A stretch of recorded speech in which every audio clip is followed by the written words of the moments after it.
যে কাকা এটা আমাক এই গাজক ঘটনা এটা শুনে দিছোন বঢ়িয়া এটা ঘটনা শুনে দি ঘটনা শুনাব বিচাৰিছোঁ মই যে মায়াক পুতাক আৰু বৈৰাক কি ঘটনা কৰে সেই ঘটনাটো মই শুনাম। আহি পেলাই বাহিৰৰ পৰা এজন ল'ৰা মোৰ জেঠি ঘৰত আছে হে বাছা কোনিয়া বাছা মই মন ভাল নোৱাৰা হৈছোঁ জানছা বাছা চলি নাকেন মোৰ জেঠি মই ৰমেন হে বাছা মই চকু দি মন ভাল নোৱাৰা হৈছোঁ জানছা বাছা মায়াক বোলে কিবা অংগনবাদী চংগনবাদীৰ মাষ্টৰনি বাছা জানছা চলটো থৈ গৈছি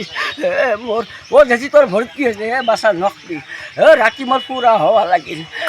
লাইট চাইট নাই বাছা মই আধাৰে মুন্ধাৰে গুচি গেলোঁ যাই দুৱাৰ গোলাটো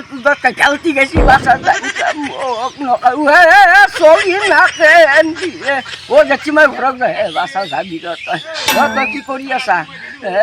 জেঠি মই নাই দে মই বেকাৰ হওক বাছা বেকাৰে চেকাৰে তই যি কি ব্যৱস্থা কৰছা আমাৰ মানুহক গাৱাই ঘৰটো আৰু বাটটো ৰাতি হ'লে কিবা বোলে ভাইটামিন খাই গন্ধত থাকবা নোৱাৰি মোৰ মায়